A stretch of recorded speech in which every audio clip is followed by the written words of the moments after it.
నెల్లూరు జిల్లా రాపూరులో భర్త మరణంతో ఒంటరిగా జీవిస్తున్న మహిళ తన సాగు భూమిని కొందరు ఆక్రమించేందుకు ప్రయత్నిస్తున్నారని ఆవేదన వ్యక్తం చేశారు. తహసీల్దార్కు వినతి పత్రం అందజేశారు. ఎర్ర చెరువు సమీపంలోని సర్వే నంబర్ 1142 5Aలో సుమారు 3 ఎకరాల భూమిని తన భర్త తాళ్ల వెంకటేశ్వర్లు పేరిట డీఫామ్ పట్టా ద్వారా పొందినట్లు ఆమె తెలిపారు. గత 30 ఏళ్లుగా ఆ భూమిని సాగు చేస్తూ జీవిస్తున్నామని, 5 ఏళ్ల క్రితం భర్త మరణించిన తర్వాత కొందరు అక్రమంగా పొలంలోకి ప్రవేశించి బెదిరింపులకు పాల్పడుతున్నారని ఫిర్యాదులో పేర్కొన్నారు. విషయంపై విచారణ జరిపి తగిన రక్షణ కల్పిస్తామని తహసీల్దార్ కార్యాలయ ప్రతినిధులు హామీ ఇచ్చారు. భర్త చనిపోయి ఒంటరిగా ఉన్న మహిళకు చెందిన సాగు భూమిని ఆక్రమించుకునేందుకు ప్రయత్నిస్తూ కొందరు వ్యక్తులు తనను మానసిక ఇబ్బందులకు గురి చేస్తున్నారని బాధితురాలు ఆవేదన వ్యక్తం చేశారు. ఈ మేరకు నెల్లూరు జిల్లా రాపూరు తహసీల్దార్కు ఆమె వినతి పత్రం అందజేశారు.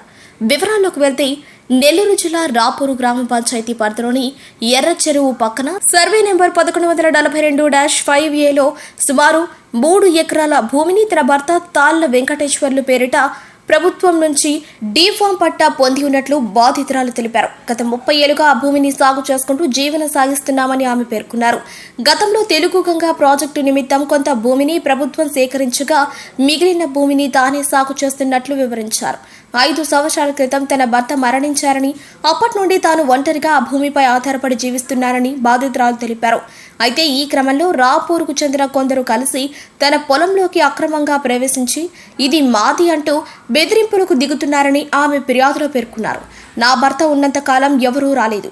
ఇప్పుడు నేను ఒంటరిగా ఉన్నానని చూసి దౌర్జన్యంగా నా భూమిని లాక్కునే ప్రయత్నం చేస్తున్నారని, నన్ను మానసిక క్షోభకు గురి చేస్తున్న వ్యక్తులపై విచారణ జరిపి నా భూమికి రక్షణ కల్పించాలని బాధితురాలు అధికారులను వేడుకుంటున్నారు. ఈ వినతి పత్రాన్ని అందుకున్న తహసీల్దార్ కార్యాలయ ప్రతినిధి లక్ష్మీ నరసింహ స్పందిస్తూ ఈ విషయంపై విచారణ జరిపి తగు న్యాయం చేస్తామని హామీ ఇచ్చారు. మా మావయ్యలు 30 సంవత్సరాల నుంచి ఆడ వ్యవసాయం చేసుకుంటా ఉన్నారు. మధ్యలో నాకు తెలిసిన కాడి నుంచి చేసుకుంటా ఉన్నారు సార్. మధ్యలో ఎవరు వచ్చి ఇన్ని రోజుల నుంచి చేసుకుంటా ఉన్నా కానీ మధ్యలో వచ్చి ఎవరో కంపేసేసి మాది ఇది అని చెప్పి మధ్యలో వచ్చి మాట్లాడుతున్నారు. ఇన్ని సంవత్సరాల నుంచి చేసుకుంటా మేము ఉండి కూడా మాకు ఏమి లాభం, మీరు మధ్యలో వచ్చి దౌర్జన్యం చేస్తే ఎట్లాగా ఉంటుంది? అది మా పొట్టకాడ కూడి తిని మీరు ఎట్ట బతుకుతారు సార్? అందుకని మాకు ఏదో ఒక న్యాయం జరగాలి.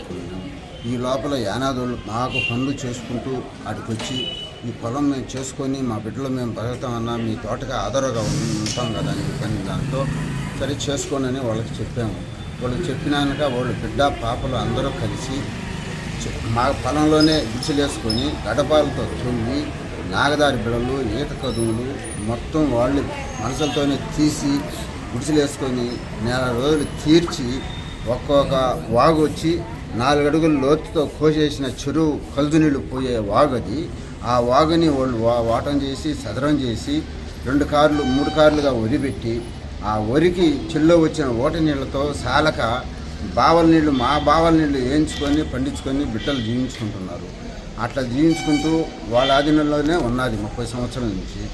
ఈరోజు ఆ చెరువు రిజర్వాయర్ అయ్యే టైంలో ఈ పొలాన్ని ఆక్యుపై చేసుకునే వాళ్ళు మా పొలం ఉందని వచ్చి కూడా కలెక్టర్ వాళ్ళు వచ్చి సర్వే చేసేటప్పుడు ఈఆర్ఓ వాళ్ళు అందరూ కూడాను వాళ్ళు కూడా వాళ్ళ పొలం ఏడుంది ఏ ఏరియా అని చెప్పని చూసుకొని పొలం అయితే లేదు వాళ్ళకి మేము మా సర్వే నెంబర్లు కూడా ఇచ్చాము. వాళ్ళకి ఎక్కడ కానీ డాక్యుమెంట్ లేదు. అందువల్ల వాళ్ళు చేసుకుంటున్నారు. అప్పటాంచి వాళ్ళని ఏమని ఆపల 30 సంవత్సరాలు సెలవుగా వాళ్ళు చెట్లు తీసుకునేటప్పుడు కూడాను ఇది మాది పొలం మీరు ఎందుకు చేస్తారని ఆపిన వాళ్ళు ఎవరే లేరు. వాళ్ళు మొత్తం అరుంధతి వాళ్ళు మొత్తం కూడా వచ్చారు ఆ పొలం సర్వే జరిగేటప్పుడు. ఆ రోజుల్లో అయితే వాళ్ళు ఎవరు ఇది మాదని ఆపిన వాళ్ళు లేరు. అది అట్లే వాళ్ళు యానాదోళ్ళే చేసుకుంటూ ఉన్నారు. ఇటీవల వాళ్ళ భర్తలు చనిపోయినాక 1 సంవత్సరం మొదలుకి వాళ్ళు చేయలేక పిల్లల్ని తీసుకొచ్చి అటు పెట్టుకోలేక ఆగారు. మళ్ళీ సంవత్సరం నుంచి దున్ని దాంట్లో ఉలవ ఇట్లా మెను వేసుకుంటూ ఆడవాళ్ళు కాపుదారు చేసుకోలేక బిడ్డలు తీసుకొచ్చి రేతికి మా రైతుల ద్వారా మేము తోటలు లేకపోయినప్పుడు మా ఆధారంలో ఉండి పండించుకుంటున్నారు. ఇప్పుడు ఏం చేస్తున్నారంటే వాళ్ళు ఎప్పుడో మాకు పట్టా ఇచ్చినారు, మాది పట్టా అని అన్నారు. నేను అట్టా కూడా చెప్పా ఎదుర్కొని, మీకు పట్టా ఉంది కదా మీ పట్టా తేండి, వాళ్ళు చేసి ఉండే సాగుబడి ఏదో మాట్లాడి ఏదో మీ పొలం మీరు తీసుకున్నారంటే కూడా మాకు సమాధానం చెప్పలా. వచ్చి అడ్డం తిరిగి చుట్టూ తిరిగా కంపేసి వాళ్ళు రెడీగా ఉన్నారు. రైతులు 20 మంది ఉన్నారు చుట్టుపక్కల. 20 మందిని విసారించి వాళ్ళకి ఏ సంవత్సరం ఎవరు ఇచ్చారు అనేది గవర్నమెంట్ ఇచ్చిండే కాగితాలు కూడా మొన్న వర్షానికి వచ్చి వాళ్ళు గుడిసెలో ఆ అమ్మాయి ఆడుకో బొగ్గారని పోయి ఉంటే ఆ గుడిసె కొట్టకపోయి గవర్నమెంట్ వాళ్ళు ఇచ్చిన పట్టా కాగితం కూడాను వాళ్ళకి పోయినాయి. తెలుగు కలెక్టర్ వాళ్ళు ఇచ్చిన కాగితాల వరకు వాళ్ళ కాడ ఉన్నాయి. వాటి మీద బేక్ చేసుకొని వాళ్ళు పొలం చేసుకుంటున్నారు. 30 సంవత్సరాల నుంచి ఆ పొలం చేసినాము. ఎంతో చెట్లు పుట్లు ఉన్నాయి. మేమంతా సాగుబడి చేసి అంతా చేసినాము. మా భర్తలు చనిపోయి 9 సంవత్సరాలు అయింది. మా దోలికి ఎవరు రాలేదు. మేము పైరు పండించుకుంటున్నాం, చేసుకుంటున్నాం, అన్నీ పెట్టుకుంటున్నాము. ఇప్పుడు వచ్చి కంపేసి మా చుట్టుపక్కల రైతులు మాట్లాడి అనకుండా ఇప్పుడు వచ్చి మా పొలం మా దగ్గర కంపేసేసి మమ్మల్ని దౌర్జన్యం చేస్తున్నారు సార్. వాళ్ళు మాకు న్యాయం చేయాలి. ఎవరైనా సరే న్యాయం చేసేటట్టుగా చేయండి సార్. మాకు మేము 30 సంవత్సరాల నుంచి చేస్తున్నాం సాగుబడి. ఎవరూ రాలా. మా భర్తలు ఉన్నంత వరకు ఎవరూ రాలా.